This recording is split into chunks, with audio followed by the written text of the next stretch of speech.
Alright, welcome back, friends, family, and fans. We got some more Five Nights at Freddy's for y'all.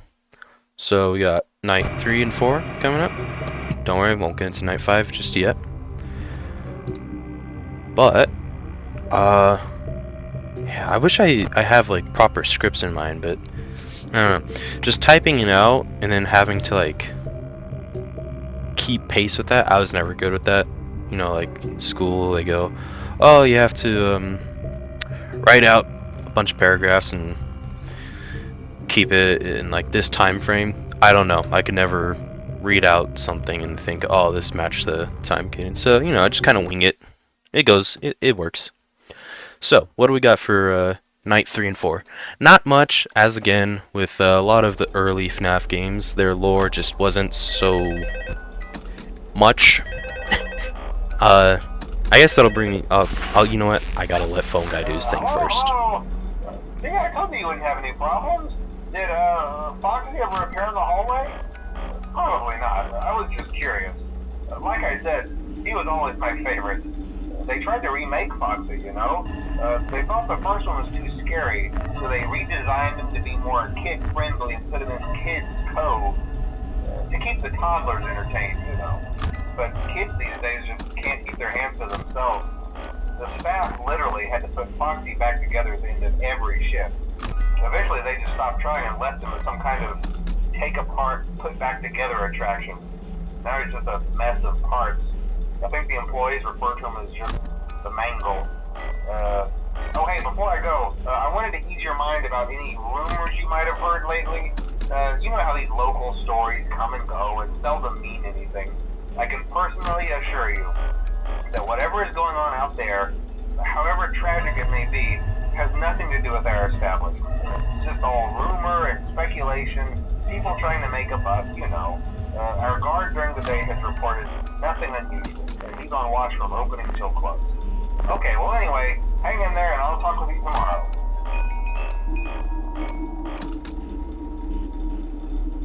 Alright, so what did we get from that?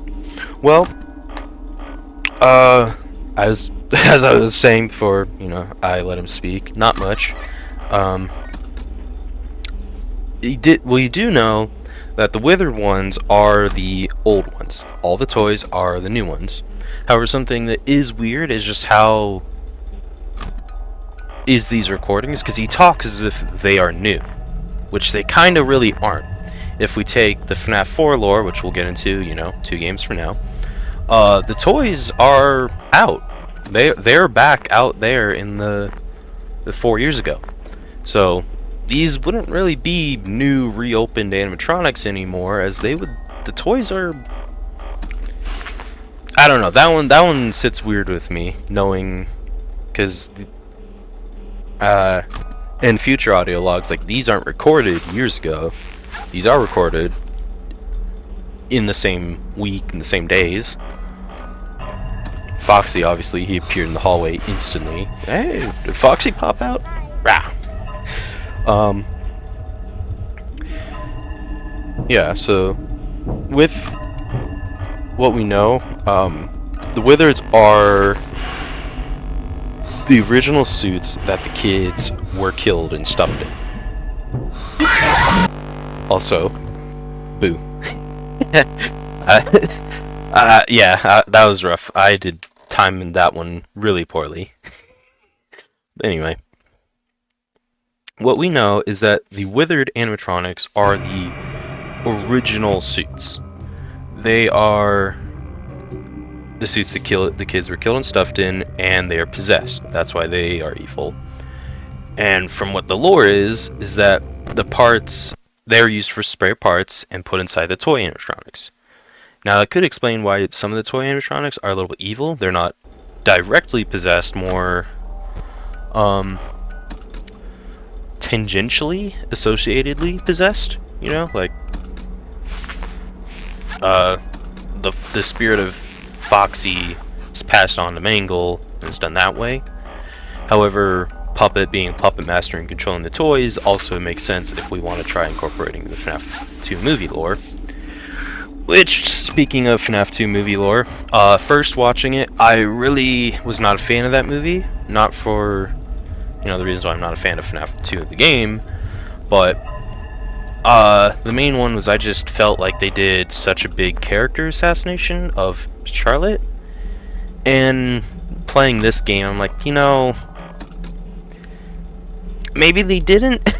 It really seems like early Puppet was a lot more of a vengeful spirit, while later Puppet turns a bit more into a guardian. Then again, a big part of it is us FNAF fans have consumed so much of the fandom and fan theories that we kind of associate that with how the canon, which they're not. It's not that, right? Like, as we'll get into in the games, Michael's not the 100% true hero we think he is, where he's going around destroying everything his father built. He's a lot more of a muddied character. We'll just put it that way. He's got a lot of colors to him. We'll have to figure out. But while we're here, because I don't really know what else to talk about, so I'll just throw in a little fun theory I'm working on myself that I'll expand upon as we play these games. Is who did the killings, right? Because obviously we all know it to be William Afton. Like, that's kind of, everyone believes the 100% truth. That's pretty hard to beat. But again, little hole in that theory is for William being this super, like, this super smart, strategic, like, forethinking, master manipulator dude, super clean, neat freak, probably on the spectrum, let's be real. No one dresses up in a bunny suit and is normal of mine. Why are the killings so messy? You know? Why are they so sloppily done? It seems like, I think in this game, it's like in broad daylight, basically. Like, it's almost on the verge of pit trap level of killings from Into the Pit, where he's just nabbing kids right out of the party. Granted, we don't really know how he killed the kids. Like, we only know two, right? He stabbed Charlotte outside of the building, or inside if it's the movie, and the only other one we kind of really know is, like, not really know, but the only one that we have a really interesting theory for is Golden Freddy. Now, of course, those two are the most sentient and still lifelike of the animatronics compared to the normal four, which are animalistic in nature because they've devolved and have become so much of a ghost, while the others still retain a little bit of humanity. So it kind of makes sense to expand on that one a bit more. Though I think all the kids, it would be nice if we learned more about them. There's this theory that he drowned her. He followed the Golden Freddy kid, like, to their home or something, drowned him in a bathtub. Which, that'd be cool. Like, can we expand on the lore of that? Not saying, you know, that part is cool, but broadening the universe to the niche parts. You know, we don't need a constantly expanding, like, upward story. Let's go a little bit outwards. Let's fill in some of these blanks, some of the parts in the world that don't really matter. Anyway, what I was thinking is, what if it was the Mimic that killed the kids? Because we don't have a reason for why William would. We don't really have a reason why the Mimic would either. But the killings there fit a lot more. I haven't shown Secret of the Mimic yet, and it's going to be a little while until we get there. But if you look at the way he kills people, it's stated. It's like brutal, animalistic, and he shoves them in costumes. Before William did. So either William was inspired from him, which that's plausible. But we know the Mimic's running around somewhere in the FNAF universe right now, right? Somewhere in Fazcorp's possession. So what if he's just hanging out in the building, and he's the one who's putting on a suit, nabbing some people up, and William's taking the blame for it. I think that'd be interesting, but obviously it's not that good of a theory. There's a lot of work that needs to be done in way too many holes. Why does everyone blame William? He could easily just like say, it's the mimic! But yeah, so we'll stop with the wilder theories, get back on track. Thankfully it's almost 5 o'clock, so that's pretty cool. I used up a lot of time talking about nothing. Just feeling I got hiccups today. Wow. Hold on.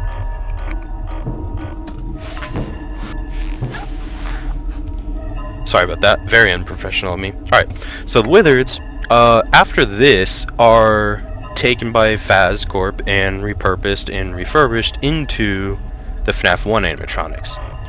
So, that's why they're possessed. They take the endoskeleton or the parts or whatever, because as we learn from books and future games, it's not so much a ghost that is choosing that to be possessed, right? What it is, how to explain this? It's remnant is what it's called, and there's other things, agony and stuff like that.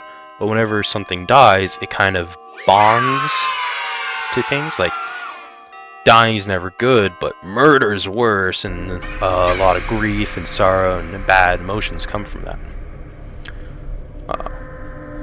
We'll pick up the point in a second. We got another end night scene here.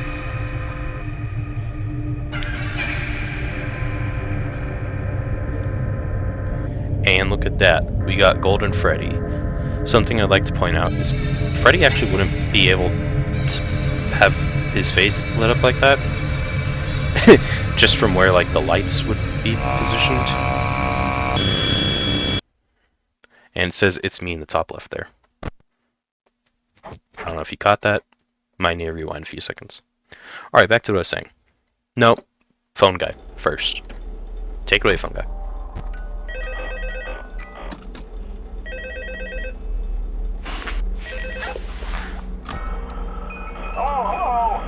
Hey there, Night 4. I told you to get the hang of it.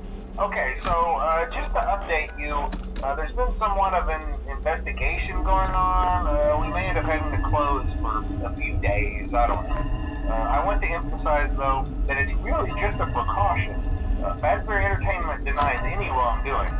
These things happen sometimes. It'll all get sorted out in a few days.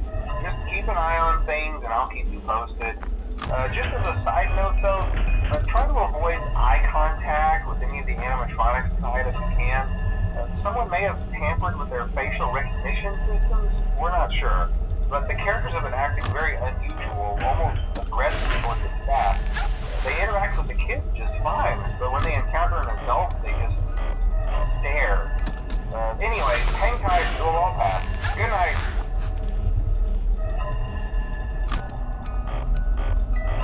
Alright, so what was that one about? Well,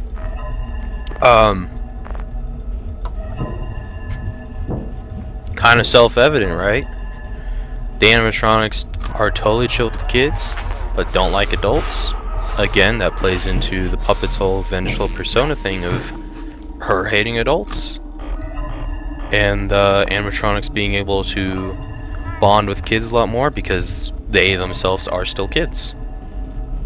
But the other part of that, where there's an investigation going, last night, I'm pretty sure he said there were some rumors or whatever, then Freddy's denying plausibility, or that was this one. I kind of blanked, I was paying attention to something else. But that means the kids are already dead, right? And we only know of the 6 kids. Like, we're pretty sure there are more. Like, there's gotta be more people that he's killed. I'm pretty sure there's like 7, 8 more. I'll need to reread through the books again, which I probably will do during the making of this series. That'd be a nice little fun thing. I don't know why I haven't, but I have to keep referencing future because like Night 7 Night 6. Oh, god damn it. Night 6 and 7. Haha. That's where we get a lot more story. That's where we get a lot more lore. And something that, like, my brother, my friends, FNAF community, both, and the community in general, both in and out of the FNAF, like people that don't like it, is if Scott had a plan making these games, right? Like, is there a story here? Because a lot of people chalk it up to laziness, like, oh, he didn't have a story, he just put a bunch of games together. That's possible. I'm not gonna deny it, unfortunately, because Scott is an interesting character. Love the dude, because, you know, he brought me my favorite game fandom. Game fandom? He brought me my favorite game series. Franchise, that's the word I was thinking of. But he has this thing of... it's not laziness, per se. Because the dude is anything but lazy.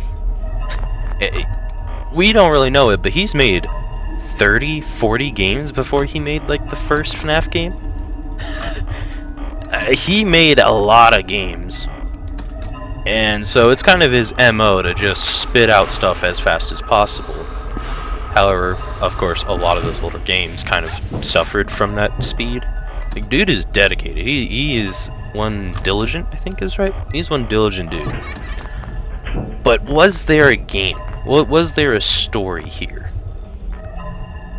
For the first 2 to 3... For the first 2, no. Definitely not for the first one, I would say. The first one, he took the criticism and made Haunted Animatronic game. And at the second one, he was like, okay, first one did well, I'm gonna make a sequel. But with the sequel, he started making it interesting, you know, because you can't just make more scary animatronics and people will get attached to it. You gotta add a little bit of breadcrumbs in it to actually get people's attention. And now we get into, like, oh, someone put on a suit. Someone did something. Goddamn Balloon Boy. I thought I did it right. I missed it.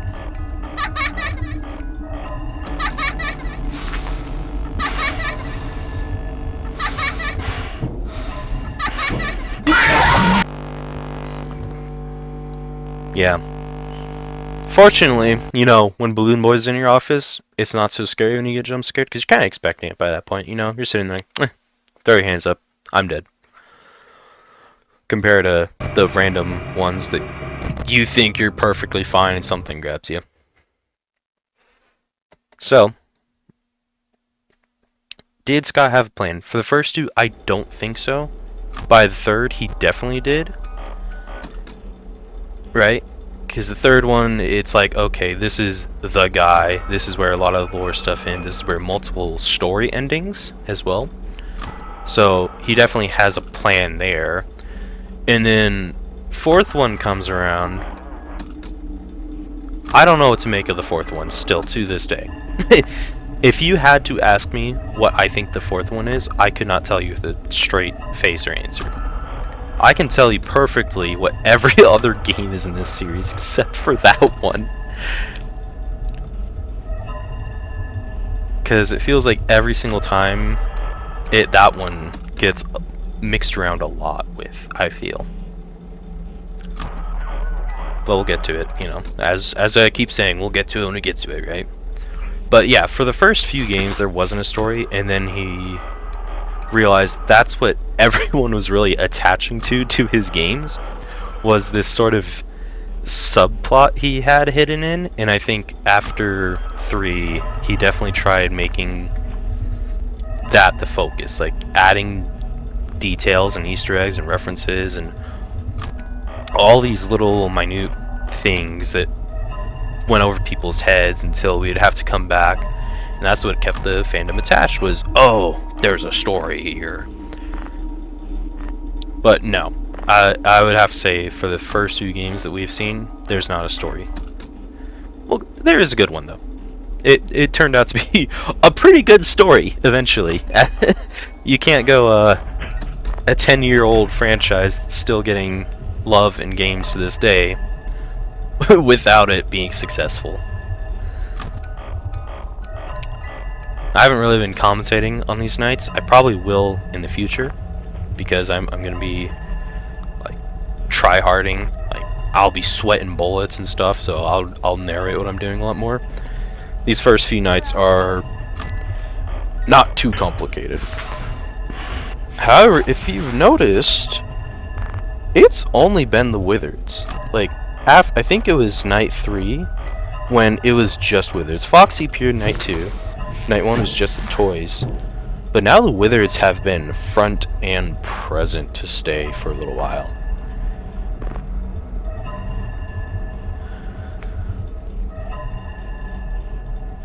I didn't realize. I thought it was a lot later in the day. We were only at 2 a.m. I gotta think of other years to fill in here. Right. Something fun note for anyone that wants to play this. Whenever you hear that radio static, that's Mangle. And Mangle, if he isn't in your camera that you are viewing at and you hear that static, you can leave it and put on the mask, because the noise of Mangle entering event is so loud, you can hear it that way. And if you let the static go on too long, Mangle's gonna, kill you. Very, very on the smaller end, and the more hopeful end of, instead of her killing you, she's just gonna sit on the roof and make that noise. Now what does that noise do? Distraction, basically, that's all it is. It makes it harder for you to hear, like, Balloon Boy. I believe he gives 4 hellos. The 4th one is him entering your office, or at least entering the vent. And that way you know to put on your helmet. I tried counting these in my head, but with everything going on, it kind of gets distracting. So you hear, hello, hello, hello. It's, or he, just in the 4 noises he makes. And then you know to put on your mask and goes on. But if you have the Mangle going off with the radio static, that's going to get distracting. And that's, by and large, all it's supposed to be, is just harder to hear things entering vents, characters making noises, the music box alert. I don't know if, wait, no, the alert doesn't make noise, it's just the visual pop-up. But with the distraction going on, it does make it harder to notice that, because you're more overwhelmed already. And I am doing pretty good here at defending. Music box is really risky. We have been riding it by its coattails this whole time. Still not doing too good on my flashlight to Foxy prevention, I would like if I was flashlighting less. But we're keeping Foxy at bay, which I believe is one of the... Everyone thinks it's the tougher animatronic, I think. That one feels like I'm just making stuff up there. It's definitely, like, the more prevalent animatronic to fight off, but I guarantee most people probably die to Bonnie and Chica throughout the games. Because at least Freddy, all the Withers at least sit in your office, but you have very little time to fight them, It's like, I think 1.5 seconds of reaction time to put your mask on before they kill you. Yeah, later nights I'm pretty sure Foxy's a lot more of a menace, but earlier nights he's not a lot to worry about. I think maybe next night I'll let Puppet kill me, just show you guys how that is. What happens with that. Just because, it'd be nice to get to see it. Probably will die to have a guaranteed death to it on like night 7 and 6. But yeah, we'll go ahead. Next time I play this, night 5, I'll show you guys the death for that. But yeah, I can't wait for the later games, because then I'm just gonna be yapping about a whole lot more lore and story. Unfortunately, there's not a whole lot to go off of on these earlier nights. But yeah, that's another clean win in the bag for us. I mean, I know it's a win. I'm just kind of spoiling it, so that was my bad. But you can see how much longer we have in the video, so... Again, not a whole lot of time on that music box, but it's doing its work.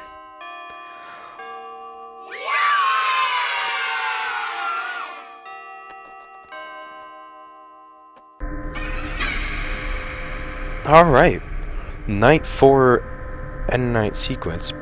Bonnie and Chica are asleep, but here is Puppet staring us down and following us. I don't 100% know if...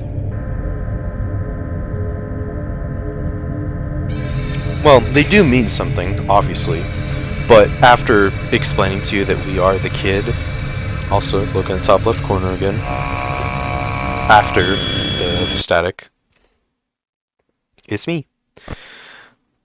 Yeah. Don't worry, we won't get into this. I'm not 100% sure if those meant anything, because it's just showing that Puppet's alive, basically. We're alive, the kids are there. But yeah, thank you guys for joining us, and y'all have a good night now, good morning. Thank you for watching this episode. I'll see you guys on the next one.